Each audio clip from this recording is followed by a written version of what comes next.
Hello, friends, in the silent majority in which you reside. You know where you are. This is the Normal Procedure Podcast. You know who I am. I am Chris Wells, and do the things. Do all of the things. How are you? I hope that you are well. I hope that you are living the best version of your life, and you are currently the best version of yourself. We all are striving for something. We all want to be something and do something. We try to fight off that demon of procrastination and laziness.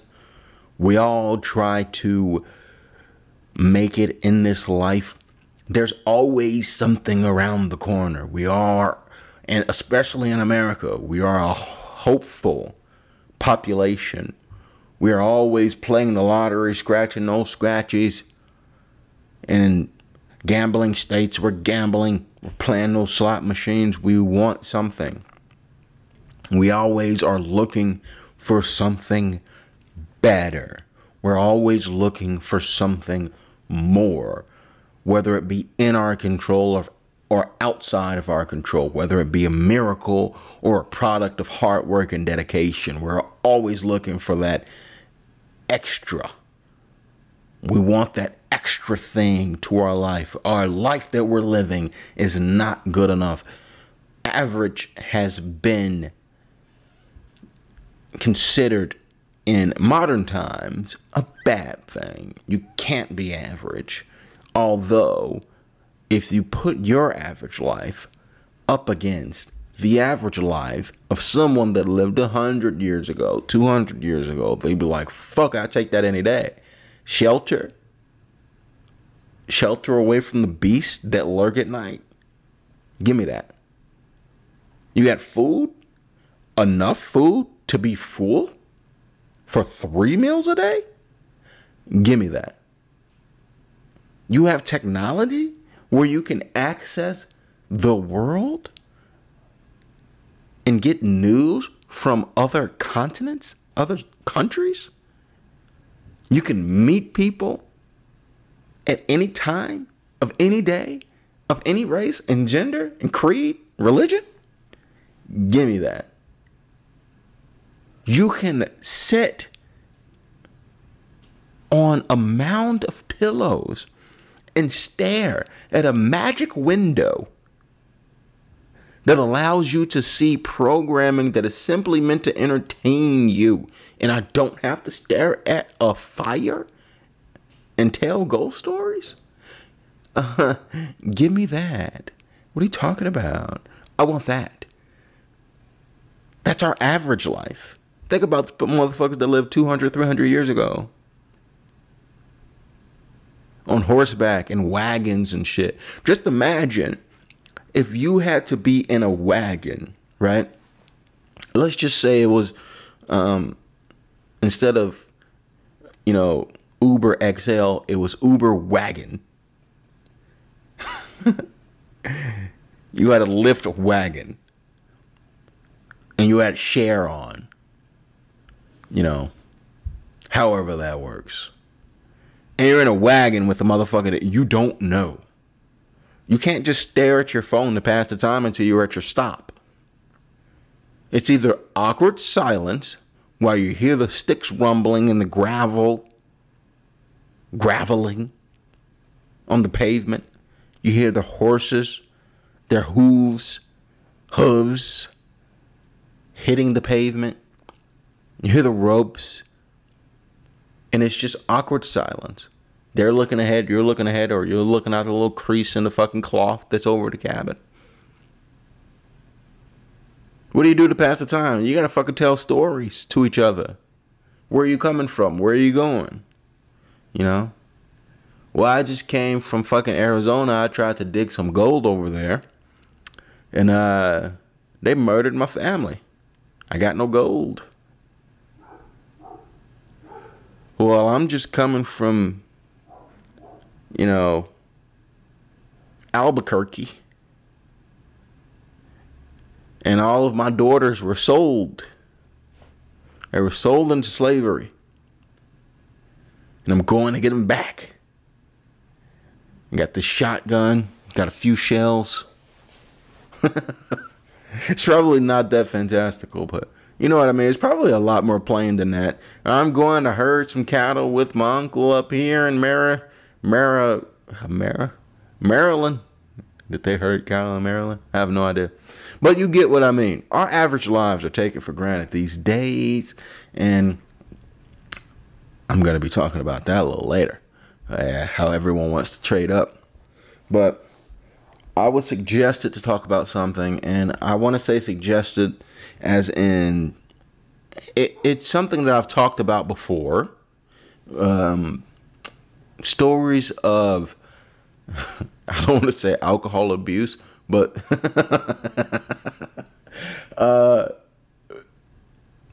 indulgence gone wrong is what I will call it. And I've told these stories on my podcast before. I think I told the story about being out and some guy trying to punch me and I caught his fist. I told the story about a young lady who didn't show any interest to me, and then she showed interest to me. The next time I saw her, she was heavily intoxicated and started throwing up and passing out and all that. I believe I told the story about me getting into a fake WWE style wrestling fight with a lesbian on the train. I believe I told that story. And when I was thinking about this topic, when I was discussing it, I realized I don't have many of these stories. I thought I did. As much as I drank in my 20s. I really thought I had more of these stories that were fun and unique and would be worth retelling, or sad and sad and embarrassing that become, easier to tell and funny after some time had passed. Because, if we're being realistic, most of the stories in which someone is behaving in a way when they're intoxicated is not really flattering. You have to let a couple of days pass before you either forget about it or it becomes funny to you. And it doesn't usually become funny until, you realize that, what happened was fucking outrageous. And that usually takes some time. You're usually embarrassed. You're like, fuck, I can't believe I behaved in that way. I don't have many of them. I thought I had more. I really did. I swear I thought I had more because I drank a lot in my 20s. I drank so much. And most of it was in a controlled environment, meaning within my own dwelling, within, my own friend group, like kickbacks and shit like that. I really didn't get dragged out to clubs that often. I did in my later 20s, and those were more so uneventful. They were depressing in a way to where I didn't like the fabricated nature of the environment. And I didn't like how disingenuous the whole environment was and how the nature of these people meeting were. And especially the loud music, and you couldn't really converse with people. That's my strongest suit. My strongest character trait is conversation. So if you take that away from me and I only have to rely on buying you a drink and then you looking at me like, okay, I'm probably not horrendous or atrocious, but my conversation makes me that much more appealing, and you're taking that away from me. And especially the fact that the people that I'm talking to probably don't even understand what I'm saying because they're drunk as fuck. They're drunk. They don't know what I'm saying. Fuck that they can't hear me. They don't even know what I'm saying. So all of those experiences, they weren't, I guess, memorable enough to be retold. It's just a lot of nights where I went out, I was forced out, and I just lounged, or I sat around and I people watched. And I did conduct a few surveys with people just to understand why they would go out to these things. And of course, they're too intoxicated to answer either coherently or honestly. So I wish I had more of them. I really do. Because drunk stories make the best stories. Maybe that means I should drink more, so I should drink more and go out by myself more often, and with the attitude of which that I'm trying to make something entertaining happen. Maybe that is the key. Maybe I should do that. I currently do have something sitting at my lap right now that is an adult beverage. It is a smooth vodka. It is a high-end vodka. I'm not going to disclose. I don't have any sponsors. So until you sponsor me, I will not disclose. I will disclose Monacos, though, the sugar-free Monacos, because we need a lot more of those to be sold in convenience stores, liquor stores, nationwide.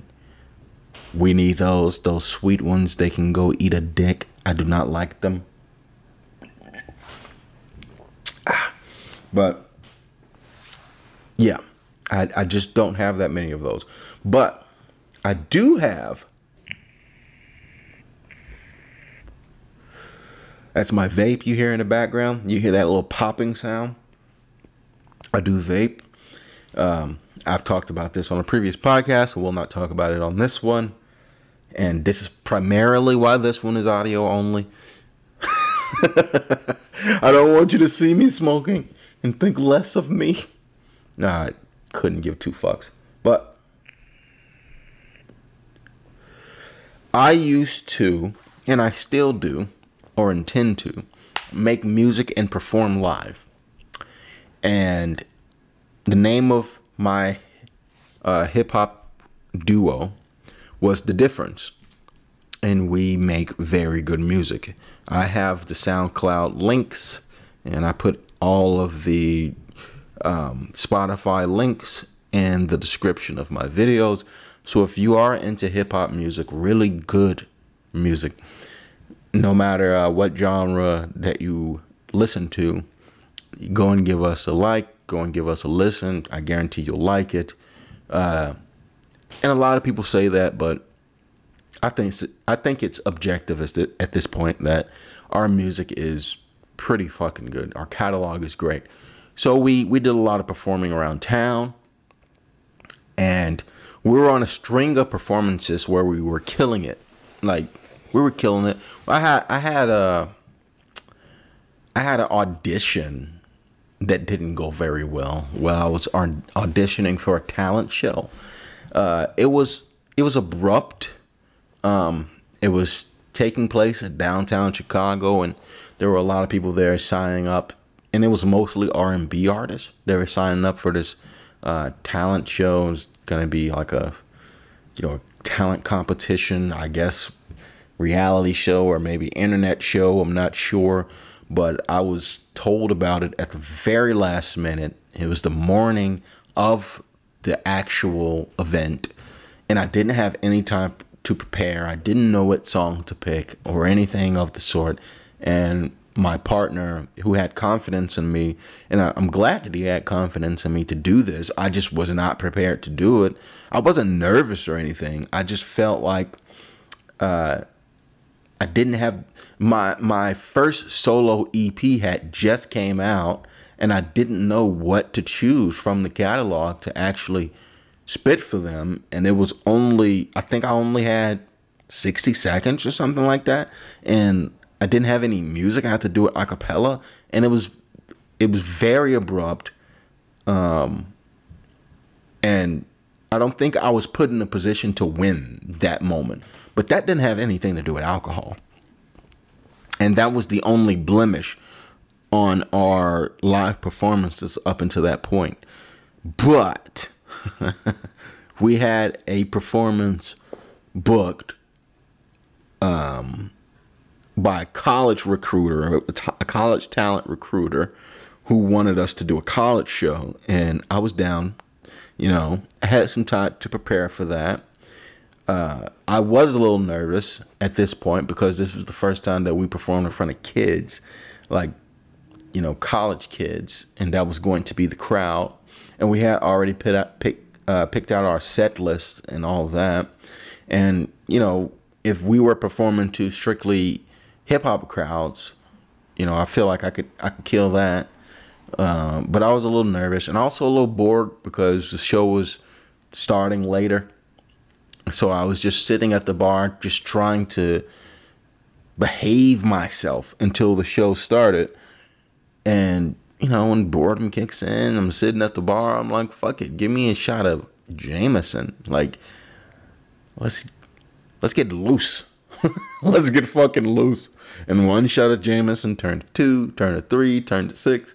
And I'm like, too loose. I was too loose. And I drank some water to try and even things out. But I get, like, where this is going. It was a shit show. It was terrible. It was terrible. Like, my shittiness in this performance was so bad, it leaked onto my partner.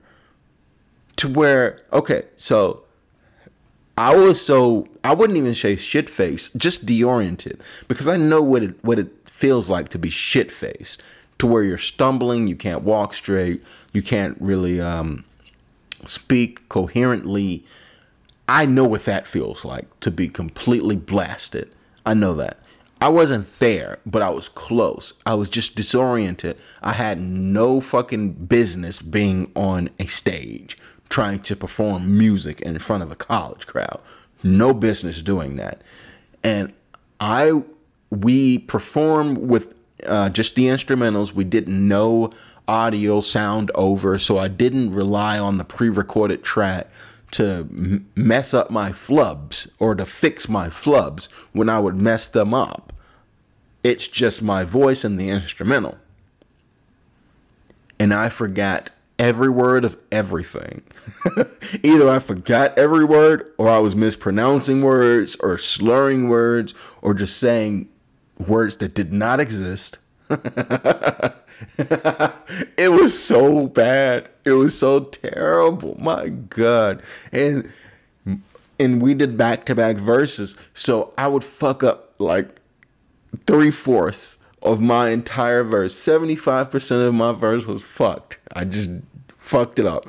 And that bled into his verse. So he was forgetting words. And he was stone sober. He was straight edge at the time. He didn't drink or smoke marijuana, nothing. But he just forgot everything. And we're just both bombing. Our entire set. We bombed. That was our first bombing. And it was sobering. I wish it was sobering in that moment. It was sobering the next day because I felt like shit. I felt like absolute horse shit. It was so bad. We fucking bombed. And we know our songs are good. That's the worst part. The audience didn't know that our songs were actually good because I fucked it up and then I fucked up his flow. So we bombed so bad, there was no redeeming that crowd. And I was like, fuck this shit. As soon as our set was over, I was like, I can't get out of here quick enough. I went outside, smoked a cigarette back when I used to smoke them squares. And I was like, man, that shit sucks so bad. I cannot, like, I was trying to brush off that feeling. I was trying to sweep that feeling off of me. It's like you need a shower or something. You bomb that bad. Like comedians can understand that too, which I am also one of those. I haven't bombed in front of a crowd during comedy yet, but I haven't done much comedy yet. So I haven't bombed in front of a crowd like that yet, but it's going to come. But the musical bomb was a lesson to what maybe a comedic bomb is going to feel like. So I'm at least I know I can anticipate what that feeling feels like. It feels like shit. It feels like complete horse shit. Like the whole crowd is, not only are they indifferent, not only do they not like what you're doing, not only do they want you off stage, but even if they're not outwardly making fun of you, they're inwardly making fun of you. They're like, what is this fuck doing? What are they doing? This is terrible. You should not be practicing the medium in which you're practicing. You should be doing something else entirely. What made you think that you're good enough to come and perform music in front of us? You stupid fuck. This is bad. This is terrible. We're laughing at you. This is hilarious to us because you're like a bad movie. We came to see a bad movie, a car crash. It was terrible. I just wanted to just wash that off of me. So I went to go smoke a cigarette. I'm like, what can I do to wash this foul scent off of me? I want it away. Please, get it off of me. Get it away.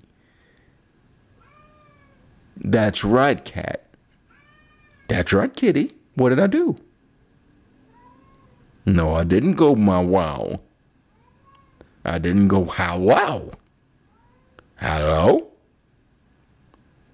This cat is possessed by a demon, by the way. He's still in his isolation. This cat likes to say hello. He says hello in his meow voice. He says hello from behind the door, and he goes, hello, hello, meow, meow. I don't care. Hello. Hello. Ho. Ho. Anyway, so what did I do? Oh, mama. I don't care about your fucking torture. So what did I do to try and get that stench off of me? Well, my dumb ass went to the karaoke bar next door. Oh, why did I do this? Why did I fucking do this? I'm gonna need another swig of my fucking vodka. I'm gonna need another swig of this because, frankly, if you took a shit on stage trying to perform the music that you knew, that you perfected, that you have confidence in, that you've performed more than once, and that you've actually had a positive response for, but you had taken a shit on stage and you ate a giant dick on stage performing music, why would you think that the logical answer to wipe that scent off of you is to go perform more music? But perform music you've never performed in a genre you've never performed in. This is what I do. This is what C. Wells does. This is what C. Wells, Chris Wells, this is what I do. Jesus Christ. So what did I do? I went to go do karaoke. Now, looking back, the logical thing to do would be to perform karaoke with a song that you're confident in, that you sang in the kitchen while you're cooking, or in the shower, or while you're vacuuming your house or your apartment. A song that doesn't require much pitch or tone, something that, your voice is acclimated for, something like that. Something to rebuild confidence, that you know that you could, all the words, you could do that, you don't have to look at the monitor. This is your song. What did I do? Well, I went to the karaoke to redeem myself, and I sung Back in Black by AC/DC. Listen to my voice. Does it sound like my black ass can sing some motherfucking Back in Black by AC/DC coherently,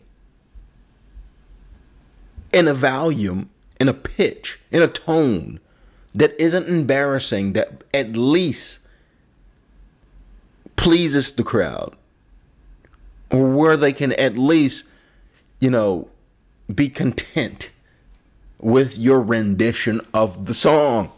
No. Back in Black. Hit the sack. I've been too long. I'm glad to be back. I know all the words. Some of the words, but once again, you have to remember I was intoxicated, so a lot of the verses sounded jumbled, and the high pitch, voice of the lead singer sounded like that, and especially the chorus. And if you know the song, if you know Back in Black, that back,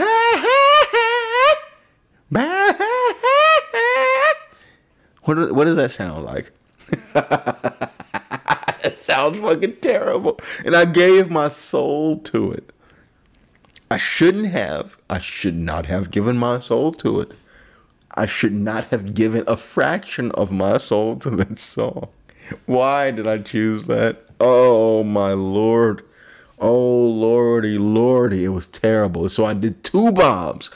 2 bombs in one night. What comedian can say that? 2 bombs in one night, 10 minutes back to back. 2 bombs. Bombed my own song and bombed a classic rock, Hall of Fame song.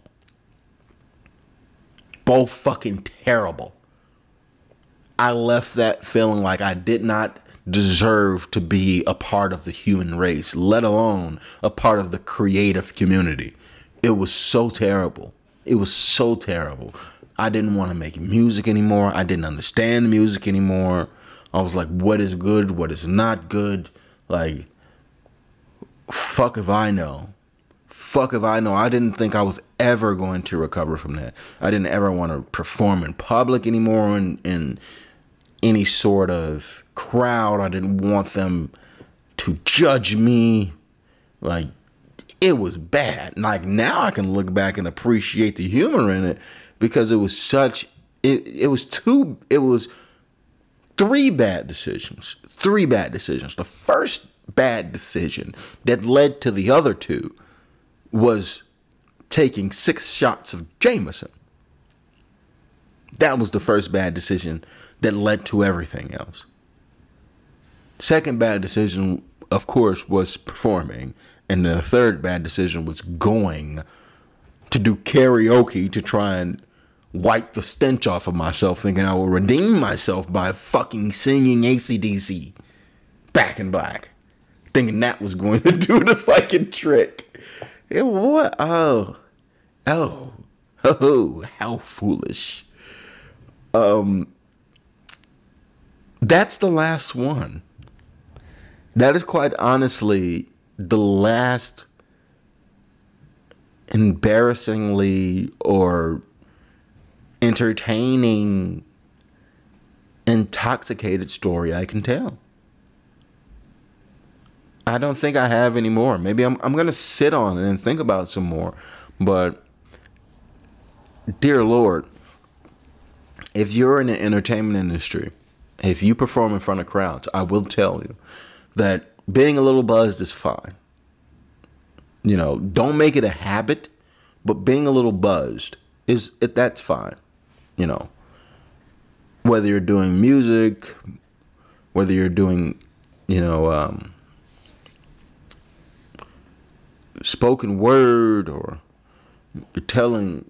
you're giving speeches, whatever it is, comedy, whatever it is, it's best to have all of your faculties and be motivated in the thing that you are doing. You have to remember the avenue in which you're in, the genre in which you're in, and you have to be passionate about what you're doing. You have to believe in what you are doing. Like, nothing else matters. You can try and intoxicate yourself. You can try and distract your brain. You can try and,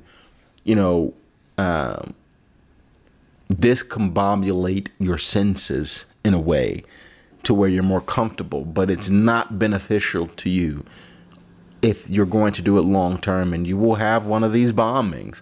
You will have, it's guaranteed you will have one of these bombings if you overindulge. It's guaranteed. It's not, if, it's when it will happen.